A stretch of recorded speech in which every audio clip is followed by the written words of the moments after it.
ladies and gentlemen, welcome to another special Code Extra live at Culture Fest. DJ Mr. Bird here, Victor Vader, and we have here State Representative David Morales. David, how's it going? It's going good, Carl. I want to thank you both again for the invitation, especially in this impromptu fashion. Yes. Love it. Yeah, I love it. So, yeah, well, you know that you are very active in the community, especially, like, you know, getting work done in local libraries, comic book stores. Obviously, we both go to our friendly neighborhood Rock Coco's. And then, like, yeah, just so many activities that you have with the kids. I remember seeing that you had Thunder Rosa come in and read Coco to all. Exactly. It was Coco, right? Yes. Yeah. Did you cry in that movie? I did. It was actually the first movie I cried as a young adult. I think I was in college at the time. Not one tear, not one one emotion. I'm just like, I mean, I get it. The abuelita reminded me of my abuelita. That's Gotcha. why. So, like, for me, it just hit home in so many other ways where, like, you know, every now and then there's symbolism within some movies where you can relate to, but this one was, like, almost my life in definition. So that's why. Gotcha. And you also do a lot of work with, I think you're the commissioner of a independent pro wrestling. That's correct. company? So now I'm about to get into my character. What you are watching right now is Commissioner David Morales of the Renegade Wrestling Alliance. I've been the proud commissioner now for the last 4 months. I tend to play a quote-unquote bad guy, though I would say that I'm usually justified in my claims and actions. That's what I like. And then you also do a lot of work to, like, you know, cosplaying as Spider-Man at local, like, events and stuff. So how did you get into that? Yes, so during the COVID-19 pandemic, like right at the start of it, and we were all isolated, and we would see a lot on Facebook, parents talking about their kids struggling with the isolation, the virtual learning. So what I decided to do is I decided to purchase a Spider-Man costume. I purchased a Spider-Man costume for the sole purpose of creating motivational videos for some of our youth in our neighborhood.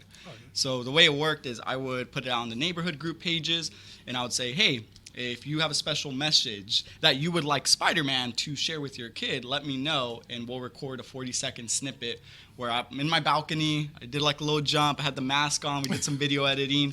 And essentially, I would just say, like, hey there, Carl. Hope you're doing well. Hope you're keeping up. Remember to stay in school. And hopefully, when things get better, you and I can go roam the streets and make sure we're protected. Gotcha. So things along those lines. And then once, thankfully, we were able to start doing in-person meetings again, events. That's when I started to just bring out the costume holistically directly at the community events. So whether it's been for Free Comic Book Day, whether it's been with the Mount Pleasant Community Library, anytime I have an opportunity to wear the Spider-Man suit, I'm always happy to do so. Though I will say it shrinks after every wear.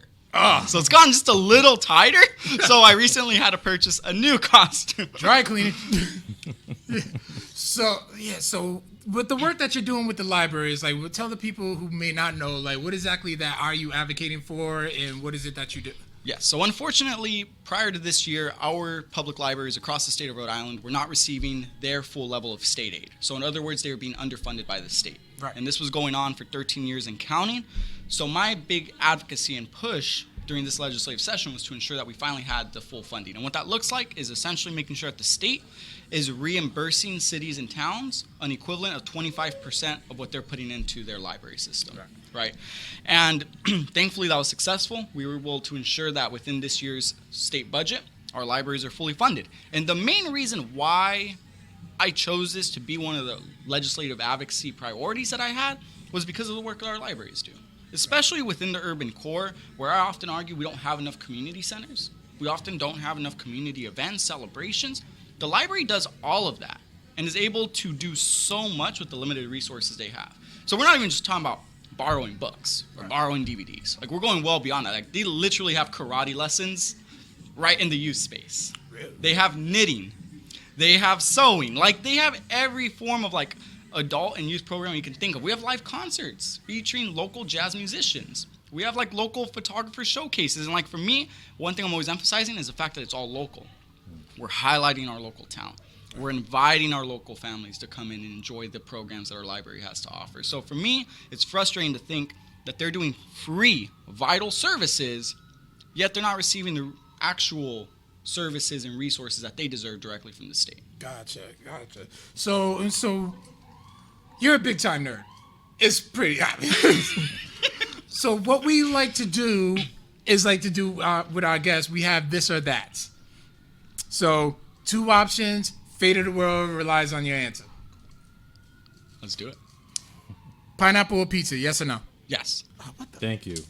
Yes, because Someone one has knows to the know. truth. Psychopaths. David knows the truth. Psychopaths. The cheese, I would always make this argument. The cheese that is used when you order pineapple on pizza, to me, has always been a little creamier, which flows very well with the pineapple. In my opinion, they don't use the traditional cheese.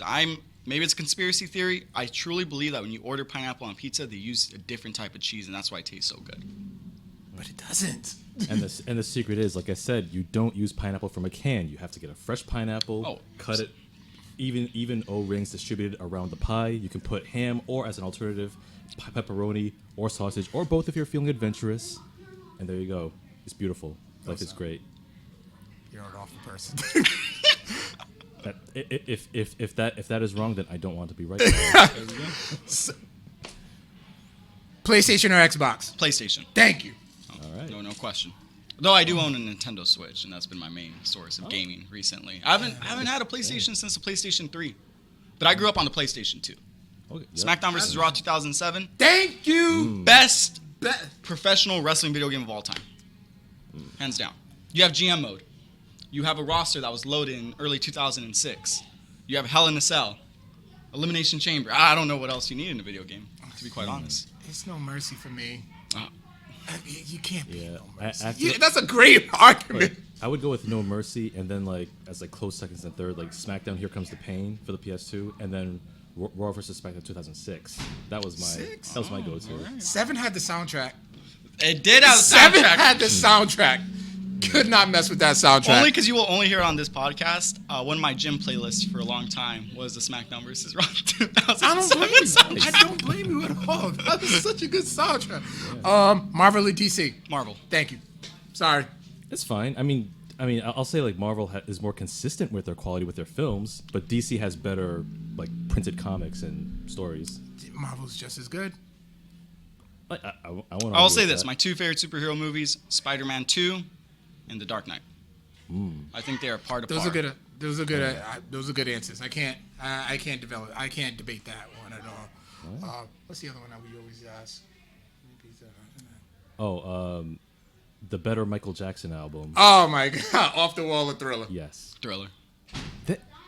Once again, we have another guest that understands the truth on this podcast. Off the Wall was an excellent first draft, but Thriller is what brings people to the dance. Well summarized. As a DJ, it's the other way around. And so what comics are you currently reading right now when you do have time? Miles Morales. Specifically, yes. Miles Morales, and one of the editions, I'm not entirely certain of it, but it was released in 2016, and this was before the actual Into the Spider-Verse movie. Right. I don't read comics as much as I wish I did. Obviously, I visit Racocos from time to time, but mostly I purchase memorabilia more than anything else, like trading cards. I used to play Magic the Gathering for a very long time as well. I've never played Commander, though. So, all I have to say... So, okay, memorabilia. What was your... collectibles. Most expensive one? Most expensive collectible? Ooh, that's... I'm going to put an asterisk there. Do sneakers count as collectibles? Yeah. But not for this one, right? But if they were to, I would say Galaxy foam posits. The pros, though, not the actual, Nike Pro foam posits, but the ones that Penny wore. In terms of collectible beyond that, though, I would probably have to say one of the first editions of the stuffed Pikachus back when he was still a little thicker before they reduced him in terms of weight. Really? So I found that one for a steal. I think it was about $4. It was on the antique shop on Wickenden. Really? And I went home, as you naturally do, just Google the item, find out it's worth over $150. Wow. Told you. There's money in collecting. There is. Yeah. But we're going to wrap this up. I know there's a lot of Culture Fest going on. Hopefully we'll still end up getting more guests on. So, David, thank you for coming on. Oh, absolute pleasure. We're looking forward to doing so much more with you. Finally made it happen. Yes. Oh, yeah. But this ain't going to be the first. This may be the first time, but it ain't going to be the last. So the door is definitely always welcome.